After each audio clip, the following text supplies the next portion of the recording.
They even showed they were willing to first pick Trundle blue side when Caitlyn was up. It was a higher priority for them than that absolute dominant bottom lane AD carry. And we haven't seen it yet, but the Trundle still is, keep in mind, a flex pick that could possibly go top. Doesn't have to be in the jungle. And 100 Thieves pick up their support first and foremost. Zyrene, you said at the beginning of last game, this is Afromu's most played support by a mile. 10 games on it already compared to Alistar was next at 3. It was denied from them in game number 1, and they're not allowing that to happen again. Plus, Ornn is still available, and that rises the priority. If you have the Braum on your side, he can't be used to counter those big team fight ultimates, and they really are devastating. Some teams will still pick multiple tanks into Trundle and not go the route of, oh, we know they have a tank shredder, so we can't pick any tanks. You know, you just have to take the hit. Yeah, I'm always worried about that because some people are a little averse to it, but I'm interested to see what Someday does here. They have last pick. He has pulled out some pocket picks like the Darius and the Poppy before, so I really want to see if they're leaving that for the last pick here, and that's what I would assume since they've already picked up their support here too. Well, after those high priority picks on the Trundle and the Braum, we're seeing a couple repeats from game number 1. Meteos will again be piloting the Skarner, and you're going to see Pobelter on that Azir for the second time here as Team Liquid decides they may have banned out a couple of the hyper carries, but that Tristana is still going to fit their bill. Again, they've been very open about how they want to play this game. They like the late game power of Azir, an ex-AD carry champion, since they themselves have taken off the Caitlyn due to her range advantage and the CS that we just saw double get last time in the matchup. They're going for the Tristana as well, this time in their hands. And this leaves things like Ashe, Varus, Kog'Maw for Cody's son could be a possibility. But they're going to pick their mid laner here, make sure it doesn't get pinched more, but that means the AD carry position will drop down quite a bit. And this fits exactly the style you think of for 100 Thieves and for Ryu. We talk about how he likes the Galio, he likes the Ryze, he likes the Taliyah, he likes the roamers that influence bottom lane. There you go. Yeah, and it seems like he's just looking for a change of pace because last game, Ryze and Taliyah were both up, and he picked Ryze with Cassiopeia banned. This game, they know what they're playing into, and he picks the Taliyah even though Ryze is up. So it just looks like he's looking for more roaming power because Taliyah does bring that in spades. And when you get an advantage, the siege with the wall will usually guarantee you a turret. Yeah, it definitely can be huge as far as the objective play.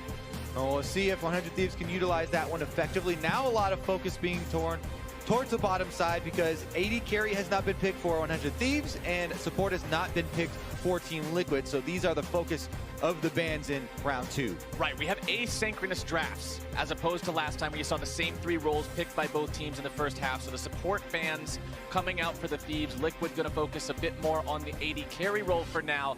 Alistar and Taric banned away, so 2 of those big melee pickups the Thieves don't want to see Liquid pick up. Yeah, it's interesting because, you know, Tristana can go, you know, for all-in plays with an Alistar or with a Taric. You move the stuns around, but Tristana can also be paired with a ranged support to try and get through the early stages where she's trying to build up a range. And I always think about Morgana for Olay. Even when it's not in flavor of the month, he's the one picking it up. All the way back when he was on Hong Kong Esports, I remember watching him in the LMS, just being like, okay, he's playing Morgana, nobody else is. It's definitely a throwback for him. And I expect that here because Black shielding an Azir or a Tristana late game just adds even more to the hard to kind of stick to champion.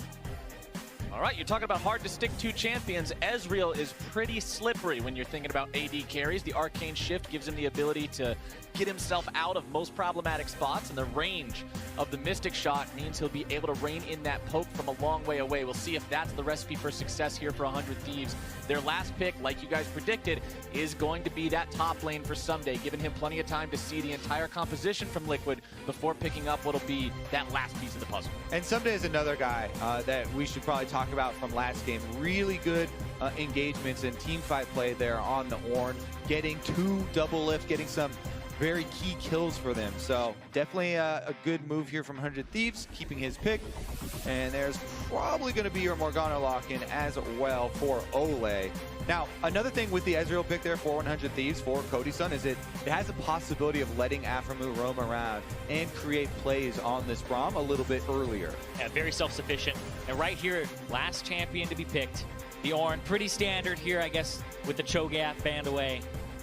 You've got the Ornn, and you don't have to worry about the enemy team with the Braum. Now they've got the Braum. There's no way for that to be shut down so easily with the ultimate and the team fights. It means Someday can use that a bit more freely to try to set things up from a long way away, but again, he does have to be worried about that Trundle shredding those stats. Yeah, and while they do have one Dark Shield, Ole's going to have to choose between Pobelter or Doublelift to try and give that crowd control immunity to when they see the Skarner and the Ornn coming.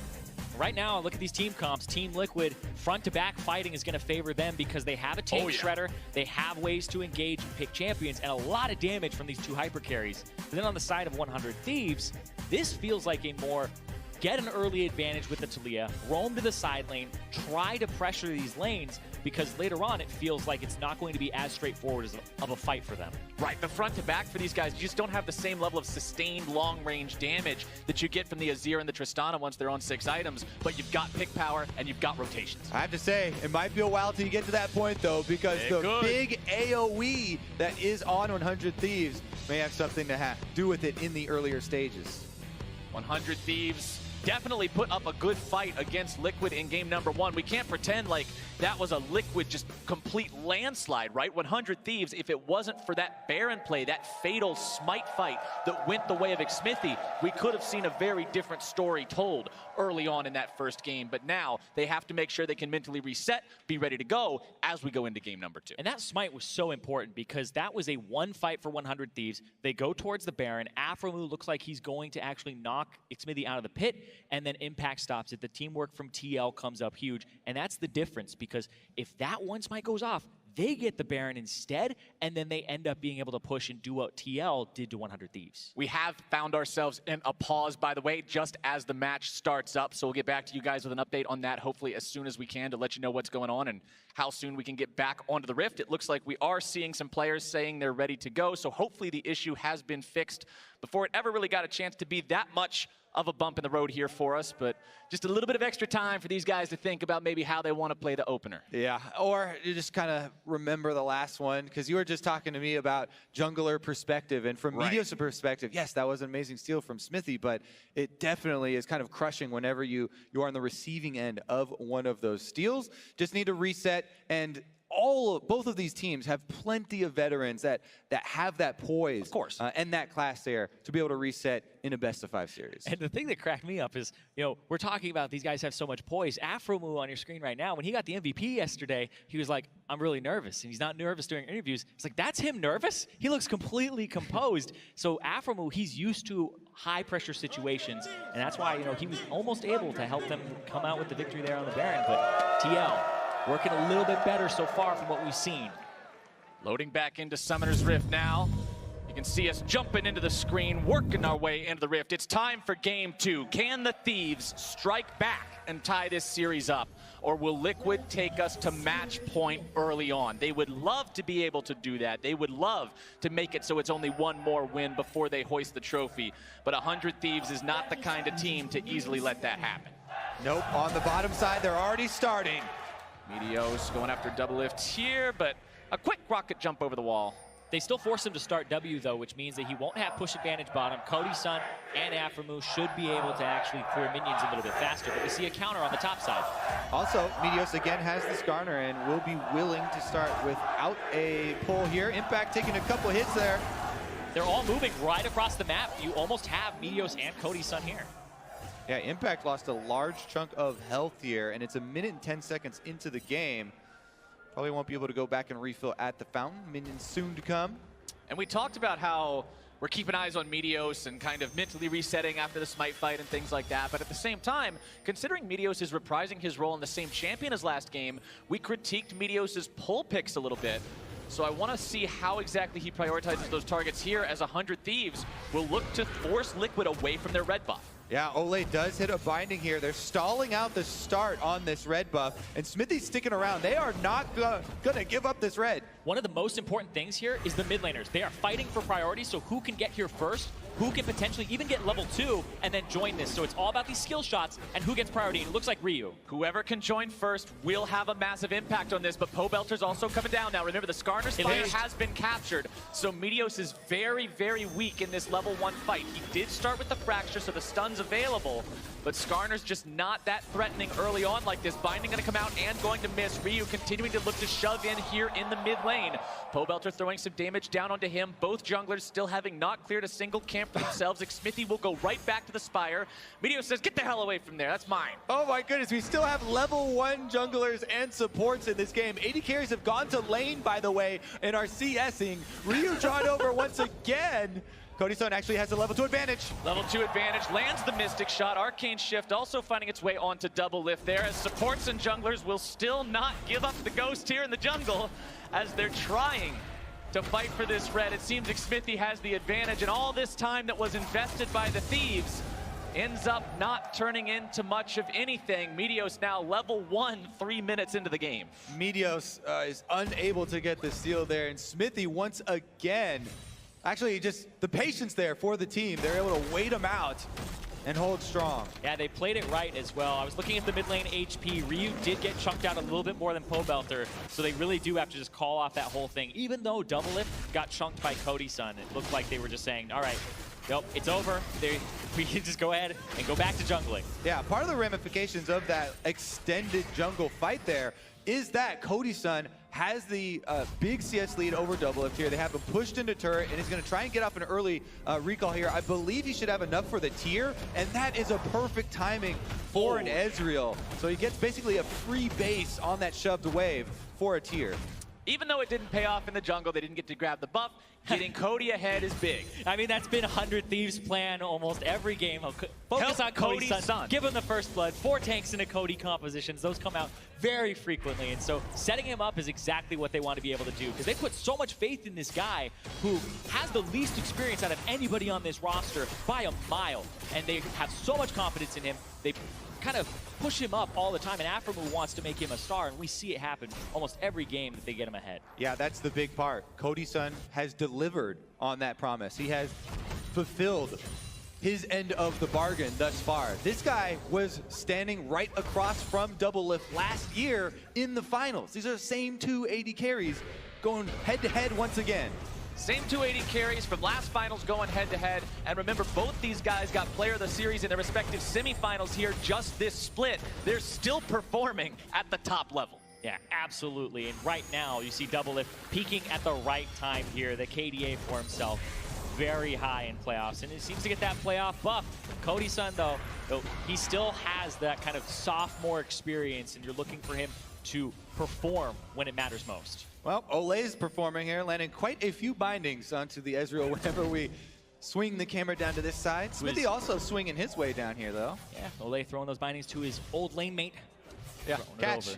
Xmithie creeping on up into the brush. It's 3 versus 2. Team Liquid wants to make the moves onto 100 Thieves. Cody Sun having to flash away to get out of the binding. Aframu throws up the shield, and 100 Thieves get out at the cost of both of Cody Sun's summoner spells. Yeah, 2 summoner spells for 0 there, and that's going to give the push over to Double Lift. And we talked about how the tier was good for Ezreal. Doesn't really help you in these fights. Early helps you scale and get a little bit ahead of the curve, but right there, you see it doesn't matter too much. There's a TP. TP coming in mid lane, looking to collapse here onto Ryu. Impact wants to try to punish him for having low mana and low HP, but doesn't quite have the ability to get in range without the ulti. And so that one was kind of just an opportunity, and they jumped on this, right? Impact was going to teleport back to lane. Teleporting here to mid, he doesn't lose out on too much. Maybe he'll lose 1 melee up there. His route, though, is kind of strange. Yeah, it did take him extra time, and actually, now he's cornered. He's cornered, but Someday misses the initial knock up there. Meteos coming in, able to find some lockdown. Here comes your Ornn ulti. Impact knocked up into the air. The aim strikes true, but he's still able to stay alive. It's 2 versus 2. Meteos trying to get away now from Xmithie, and the rampaging glory and death from Impact. Someday gets back underneath the turret, but it's a 1-for-1 trade. But Pobelter's up here as well. I don't know if they're going to go for a dive. It looks like they're just going to back off, but that means that they don't have Someday clearing this minion wave out and pushing it, and it'll freeze. And, you know, Ryu on Talia has hit level 6, so now he gets to push the wave, and he can look somewhere else. Here we go, though. They try and punish Impact for teleporting mid instead of top, and then just walking back up. because they also have the level 6 on Ornn. But Smithy arrives and he knows Impact's got 2 lives. Yeah, Impact also hit level 6 in the middle of that fight. Got a knock up in their face, so they got more damage on the Meteos. They got more time to dish out the damage before he drops, and that was what allowed them to kind of get the counter kill. And let's not overlook the fact that Someday also did a great job there of reading Impact's flash and knocking the second part of the ult towards him after he tried to outplay it with the flash behind. That was a great read from him to make sure they got the damage and that extra CC to facilitate that kill. I mean, if you didn't have that, that could have gone very wrong. Yeah, there's a flash advantage now, but the Taliyah is roaming. Here goes Ryu. Gonna walk over the Scuttle Crab maybe, or he was taking the Spire. Ward sees him out, so gonna pull a stop to that roam. Bottom lane playing appropriately. Yeah, but right now, Cody Sun's at a large disadvantage. BF Sword to Tier hasn't been able to purchase anything. He's been trying to just stay in lane during this time. And so it's a large advantage now for Double Lift in terms of the items. That's why you can see he's just underneath his turret here. You might have to call your jungler over to potentially gank and get Double Lift and Olay to back off, because they are fine in staying in this lane state until the turret drops. So you have to disrupt it as 100 Thieves. Meteo's trying to get himself to that level 6 point, which is such a big turning point for Skarner. He will have the ultimate available now. Predator not quite off cooldown, Flash either, so not all of those playmaking tools at the ready just yet. I wonder if Afro Move is going to swap for TP. He did swap, there it is. All right, that is gonna relieve a little bit of the pressure, but again, Cody Sun still, he's got over 1,400 gold still left in his pocket right now on the Ezreal. And the pressure is not relenting here from the Team Liquid bottom lane. Double Lift happy to stick around here with Olay. You can see he's up about 200 gold as well on that Ezreal, despite the CS being even, because of the fact that, you know, he got Kleptomancy, and during that early part, he did get a few of those Skarner Spires. Ryu and Pobelter in the mid lane, staying pretty close overall. Ryu falling slightly behind in the CS, about a single wave, but he'll make up a bit of that, clearing out those last bit of caster minions here. And we've seen him try to make a couple of rotations down, whether it was at that level 1 fight or where he tried to rotate down to bottom lane just a minute ago, but it hasn't proved successful so far. And looking forward, you want to always be proactive in where's the enemy going to try and set up a play. Again, since Cody Sun doesn't have a lot of combat stats, you could look bottom. There's a Morgana binding. Those have been landing over and over for Olay, and it could very well draw some jungler attention. Meteos is kind of crossing the entire map right now, maybe thinking about heading back. Yeah, it's just a strange situation for the Skarner to be in, because the enemy top laner doesn't have flash. Impact is flashless, would be a pretty easy target to get onto and potentially grab, but you do want to focus that bottom lane that's suffering and alleviate that pressure by ganking it. Yeah, plus the 2-on-2 always feels bad versus a Scion. If you focus him down and Smithy still arrives late like the last duel, then he gets right back up. Blue buff passed off to Ryu there to make sure he can continue pushing these waves down, doing exactly what Taliyah wants. And Smithy is invaded the Raptors and shows on them, so Meteos moves to the bottom side knowing that there's no possibility of the Trundle being here. Oh, that's a great one. Mid lane. Ryu forced to flash out with a flash after by Pobelter. Throws him right back into the waiting arms of his teammate. Ryu tries to escape from this one, but it's going to be a very difficult trip out. Still getting that distance. Oh, the drift. He's escaped for now. He goes on a ride. Oh, stop by Olay. Olay got him with the ultimate snag right there. They're leashing the dragon as well. Might as well do that one. Never mind. Oh my gosh. He actually is spamming the ultimate and tags him with it. Yeah, snags him with it, knocks him right off. Dragon's going to be started up, and Team Liquid finally catch Ryu. I believe, maybe if we see the replay, we can show the Fog of War, but I believe that 100 Thieves, with that control ward you see behind their red buff, saw Smithy going to the Raptors, and so they were aware of his position, yet it was just such a good pillar from Smithy that they caught Ryu out. Yeah, that pillar was beautiful. Doesn't just close off the route. It forces you to go a completely different one. And then Ryu, his flash, not exactly a reactionary flash, it's a predictive flash here. Perfect. Yeah. They do see him over the ward there. Thank you, observers. They even captured the Spire, so they definitely knew he was there. Alerts have been sounded. And Ryu is playing to the bottom side here because he knows he's there, but the pillar separates him right there. The flash is easily answered by Pobelter. I like the no hesitation from Pobelter going into tower range. Even though he takes 3 tower shots to start this play out, they've got the extra man coming too with Impact, the Scion. Rolling on down, and then Olay so clutch. Snags him with the ultimate. Doesn't even try for, you know, the risky binding. Just hits it, yeah. The face you make when you almost got away. He's like, I got away from the Trundle, I got away from the Azir, I got away from the sun. Oh, Ole. It was almost a great escape, but that kill does go over to Ole. He burns his flash for it, which gives an advantage to the bottom side of the map here for 100 Thieves temporarily. And it's kind of what do they do with these summoners that are down? Because TL so far, you saw pretty much it was everybody almost in attendance there to get Ryu. Sometimes even the sneakiest of thieves can't outrun the law. As now it's a 2 versus 2 here in the mid lane.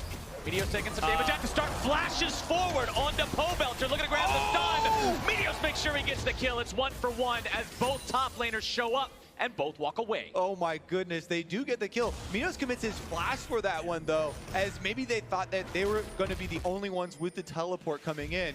Anyways, kills traded over in the end, and bottom side actually ultimate hitting.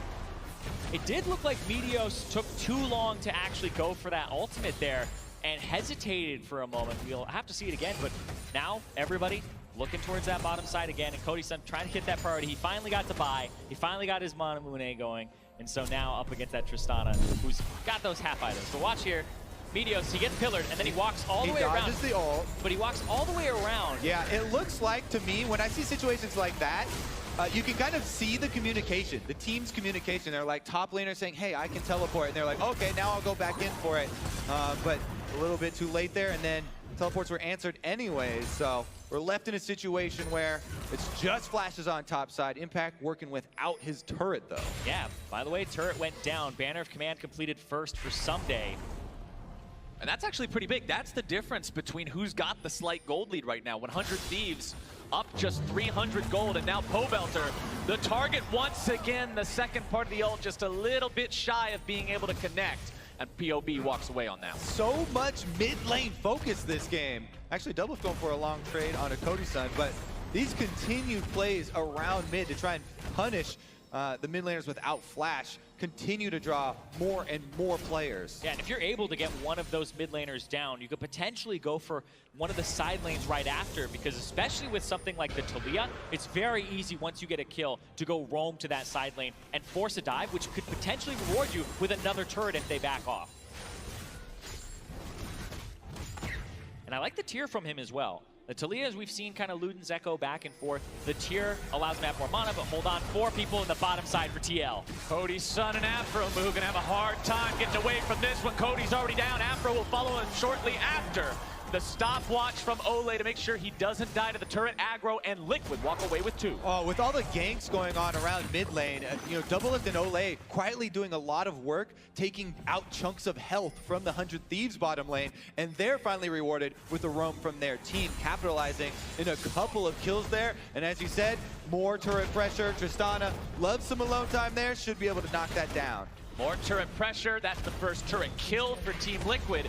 That's going to put them up to about a 1,000 gold lead. But it seems like the tempo and everything just keeps going their way. Even if the gold doesn't appear explicitly for Liquid, plays like this show that they're in the driver's seat. And it looks like Azir, Pobelter roams down. Impact takes his spot for a second mid, and he's just able to clear that mid wave and allow them to not lose anything here as they go for this roam. Yeah, Team Liquid have been very mobile. Their lane assignments pretty fluid here, swapping between top and mid and down to bottom, changing as needed. The words that we heard from Coach Kane via Avali before this whole thing started, confident that Team Liquid is the best team out there and they would be able to walk away with the victory here today. They're looking pretty darn good in what we're seeing so far. I mean, the preseason power rankings almost all had TL as #1, sometimes #2. But everybody was expecting this team to be near the top of the standings. They had a little bit of a trip up in the middle of the season, but they seem right on track. They're already up 1-0, and they're up in this game. It's a team with so much star power, players that have all seen the final stage before, and they're showing why right here, off to a solid lead against 100 Thieves in game #2. But 100 Thieves is definitely not out of this one yet. Still about 1,500 gold behind. Liquid will pick themselves up the Rift Herald now. They were able to use that successfully in game #1. We'll see what they can make of it here in game #2 as they take down the turret in the top side. And this is similar to Team Liquid in the mid game of last game that we did see. They're remaining extremely proactive here, constantly with another objective in mind. Double takes down the top turret. Now they rotate to this dragon. They've got 1 second left on that spawn, and they're headed down the river. But there is some vision advantage here for 100 Thieves. They're going to try to pick somebody off. Meteos, I don't believe Olay spotted him. That ward came out after. Olay has used the black shield now. Meteos thinking about trying to look for something. Ryu's going to throw out the wall. That'll keep Impact away. 100 Thieves still wanting to go for something there. Meteos throws out the fracture to stop Xmithy. Xmithy does have the flash available, ready to go. 100 Thieves still looking to start things off. They're able to go on to Impact, but that is still the tank. Xmithy caught out, taken very low. Now Ryu looking to block his escape path off. Ryu has to get himself away. Xmithy's still going to be kept alive, and Liquid gets away clean. Xmithy saved his flash so long there. Team Liquid, it looked like they were debating turning to fight that around, but as 100 Thieves landed that stun, they finally had to get him out. In the end, it does also cost Impact his flash as he tries to get out, though. And there are just so many summoners blown. 6 out of 6 Elemental Drakes this series so far for Team Liquid. They have had immaculate neutral objective control. A lot of that is off the back of the bottom lane having priority, and then Xmithy kind of roaming around with Pobelter. Actually, that wasn't a team call to try and save Smithy's flash. We just got a recognition here that that flash was on cooldown a couple of seconds. It was ticking up and just came off of cooldown. So the team actually saving Private Smithy there and gets him out of the Dragon Pit. The person that I kind of give the tip of the hat to in that saving Private Xmithy operation was Olay. He gave him the black shield that stopped the knockup from coming through, that even allowed him to use flash at the last second. Well, Team Liquid has now found themselves in a spot where they're almost 3,000 gold ahead just 18 minutes into this game. They've taken down all 3 links in that chain of outer turrets, and they're owning this map. Just to add on to that, I believe the heal from Double F was also blown over the wall, so everybody's got their part. In the end, though, let's see what 100 Thieves can do about it. The outer turret kind of hanging by strings there for Team Liquid. 100 Thieves looking to rebound. Well, there are no neutral objectives to fight for right now. The Drake was just taken. Baron's going to be live here in just over 1 minute. And like I already mentioned, Liquid's got that ring of outer turrets down. And while that is extra gold in their pockets, it means you've got to push deeper into enemy territory to keep building those leads. And one thing they can use to help them there is they have 2 Mountain Drakes and they have the Rift Herald on Xmithy. So when they go for that next push, it could be a very fast one to knock down one of those inner turrets. Speaking of fast, Meteos turns on the Predator. Ryu swoops in from the side, and Xmithy, remember, has no flash to speak of. Taken very low. Knocked right back in as Pobelter comes over the Ryu wall. And now it might be Liquid, who's found 100 Thieves. A 4-man shuffle finds them all, and Liquid finds huge success. 100 Thieves take down Smithy, but Pobelter finds vengeance for his friend. That 4-man Shurima shuffle changes the whole fight at the end of it, and TL, they get 4 of them. That is the kind of big playmaking in the pit you want to see in game number 1. Xmithy steals the Baron in game number 2. Pobelter finds the ult, and now on spawn, Team Liquid moves to Baron. The double Mountain Drakes with Azir and Tristana damage melts that thing down. And Meteos will be nowhere nearby to try any kind of a steal. 20 minutes and 10 seconds into game 2. Liquid's got Baron again. Both games so far, it has been one mistake from 100 Thieves by the Baron pit. And here, they start this fight, they get Xmithy, and then they all back up because that TP location, they're all up against the wall though. Pobelter, the slide, the flash, the 4-man shuffle. What a beautiful all-in from Pobelter. Getting all of the kills there back for the team. And Baron plus Rift Herald, the super double purple siege in mid. A true Emperor leads from the front, and Pobelter shows his guys exactly where to go. Now they're pushing down the mid lane. It's inhibitor turret number 1 under fire, and it will burn straight down to the ground in just a moment. One more shot from that cannon minion will do it, and the base is broken. Team Liquid continuing this push.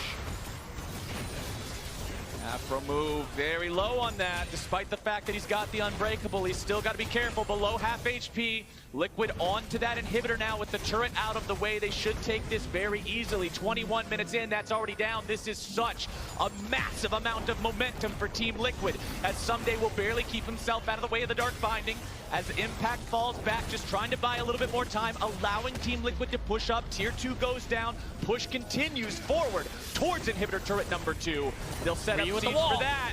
Ryu throwing out that wall, can't find a whole lot of anything. Impact's the only one cut off, but that's not the guy you can start things off initiating onto. That wall will only delay the inevitable push here as Team Liquid continue the siege. Only 22 minutes into the game, they're looking for a second inhibitor turret. And we talked about how game 1, it was looking really good for the Thieves for a while, and then Liquid have the immaculate Baron steal that turns things around. Here in game number 2, it seemed like it's been a lot more all about Liquid from the get-go. The Thieves had a couple of good moves, but Liquid has just been in control. They have been so vocal about the amount of work that they have put in over this split, and it is showing here on stage. Yeah, showing right here the siege that they have going. Nope, Meteos rooted, and they're gonna go.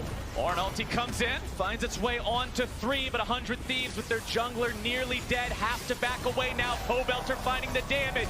Down onto Cody's son, the Thieves in full retreat. Liquid on full out offense, pushing into the second inhibitor. They'll take it down as the minions crash into the Nexus turrets, and Liquid falls back. And they're gonna fall back, but this is right as the Mountain Drake is spawning. Triple Mountain to potentially help them close the game. They will fall back very rich men. They got much in the last few minutes there for all members of Team Liquid after the Smithy play into all of the kills and the Baron, plus multiple turrets there. My goodness, that was just a push for the ages.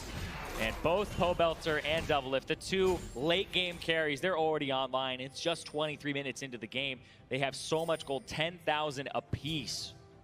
10,000 apiece on the big damage dealers, just ever so slightly over. You're seeing those power spikes starting to come online. You've already got your Morello Nomicon and your Nashor's Tooth on the Azir. Your Tristana sitting on 2.5 of those big crit items. They're gonna make it a third Mountain Drake. So if this game even gets to the point where there's another Baron, that thing's gonna melt in a second. Or if they just wanna go straight towards the base, the turrets won't last long either. All the cards are in Liquid's hand to find the win here. And 100 Thieves, they're going to have to get very clever here because Team Liquid, they've just been grouping up, using their Scion and using the fact that they have these hyper carries to actually just kind of tank this front line, especially Smithy. He's been the one taking a beating. He's got 100% KP though. He's the one face checking, and we'll see because he's very tanky. Smithy on the front line, popping the subjugation. Meteo's going to be deleted. No way away from that one as Doublelift jumps forward, still looking to find more damage. The wall will hold Liquid at bay for a moment. Cody's son throws out a couple more Mystic shots, but with your jungler down and your solo laners injured, it's Liquid's top lane to push. As soon as Meteos shows himself, boom, subjugate. He's now ultra squishy, and they just annihilate him. Yeah, Team Liquid aren't going to stop here. They're coming for the last inhibitor, and they're coming quick. Tier 3 under siege, but it won't be that way for long when it's a pile of rubble. Inhibitor number 3 now going down. The base is ruined, and 100 Thieves are on their last legs. Liquid continues to push. The tanks don't even care about the seismic shove. They can be thrown into a million of those little Talia stones. It will not matter. The damage does not pierce it, as now they push up with the bottom minion wave. They work their way towards the Nexus turrets. Ryu's gonna be knocked up into the air. The Ornn comes through. The mid laner flashes away. Impact having to fall back. The turret still dropping. Doublelift gets himself back with a rocket jump as Meteos on the front line can't find his way towards anyone. Going to be stunned up, locked down, and beat down. Yet again, Doublelift grabbing the kill on that one as the turret drops in sync with it. They continue to push. The powered up minion from the banner of command leading the way, and Pobelter again into the front lines to make sure this fight goes the way of Team Liquid. Someday taken very low as Xmithie will tank for an eternity and a half. The Nexus is exposed, the Thieves are on the retreat, and Liquid is looking to take this to match point right here, right now.